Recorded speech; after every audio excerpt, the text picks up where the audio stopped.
Alors, on va commencer à gérer un peu certains éléments qui vont être pratiques par la suite pour notre tableau de bord, pour pouvoir avoir un retour un petit peu sur l'historique des dépenses, avoir des tableaux récapitulatifs, des données concernant les clients, les bons clients, etc., etc., avoir un certain nombre de choses que va nous indiquer justement cet outil. Alors pour ça, on va aller déjà sur les stocks, on va calculer la rupture de stock. Alors là, on ne peut plus simple, on va revoir la formule conditionnelle si. Donc pour ça, on va aller dans logique. Si, on va lui indiquer que si la quantité est inférieure, donc le signe inférieur se trouve au niveau du clavier à côté de la touche Shift ou W. Donc s'il est inférieur au stock minimum, alors si ma quantité est inférieure au stock minimum, ça veut dire que je suis en rupture de stock. Donc je vais mettre rupture de stock. Si jamais ce n'est pas le cas, je ne mets strictement rien. Strictement rien, c'est du vide, c'est guillemets guillemets. Je clique sur OK et je vais dupliquer ça vers le bas. À partir du moment où il va me trouver en effet une rupture de stock, il va ici me le mettre comme ceci.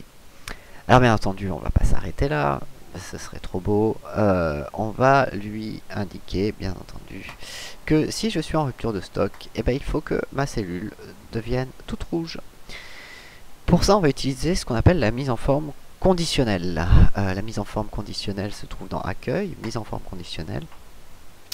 Et on va mettre ici une règle de surbrillance. On va dire que si la règle de surbrillance, c'est que le texte qui contient tout simplement pour... Ah oui, alors j'ai oublié d'être un peu rapide. D'abord, je sélectionne la colonne G. Ensuite, donc, j'ai dans mise en forme conditionnelle, règle de mise en surbrillance des cellules, est égal à... Je vais tout simplement lui dire que si c'est égal au texte rupture de stock, alors en effet je fais un remplissage rouge clair et le texte en rouge foncé. Je clique sur OK. Dès que j'ai une rupture de stock, comme vous pouvez le voir, ça va se mettre ma cellule en rouge ainsi que mon texte en rouge foncé. Exemple, j'ai plus que un produit de cet élément, mon stock minimum est à 10, je suis en rupture de stock. Voilà. Donc ça marche parfaitement, il n'y a pas de souci. Alors, c'est bien entendu l'idée, et puis si bien entendu j'aurai en flou, et la rupture de stock disparaît. Donc voilà un peu pour notre gestion de stock. On viendra peut-être sur d'autres éléments plus tard. On va aller maintenant sur la partie client. Dans la partie client, on va rajouter des données qui vont être des données qui vont nous permettre de savoir un petit peu mieux combien, par exemple, le client a de factures.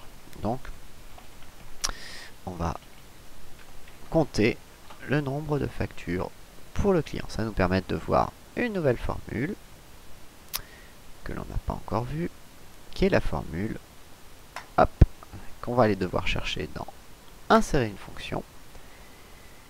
Et on va utiliser la catégorie tous pour avoir toutes les formules. On va aller chercher la formule qui s'appelle nb.si.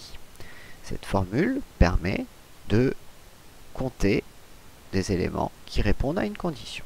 On va cliquer sur OK. Il va nous demander une plage, c'est-à-dire là où l'on va chercher des valeurs. Donc ici, on va tout simplement aller dans l'onglet, dans la feuille de calcul, historique de facture, et cliquer sur la colonne B. C'est ici que l'on aura nos noms et nos prénoms. Et le critère, ça va être bien entendu notre identifiant. On clique sur identifiant, on clique sur OK, et on va dupliquer ça vers le bas. On va obtenir comme ceci, pour chaque client, le nombre de factures qu'il aura à son actif.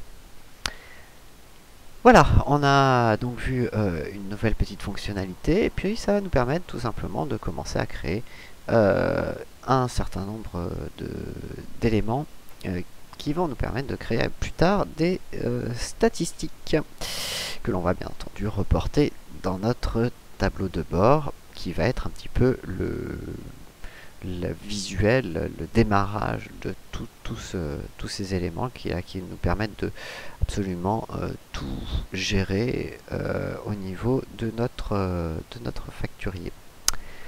Voilà, suite dans la vidéo suivante.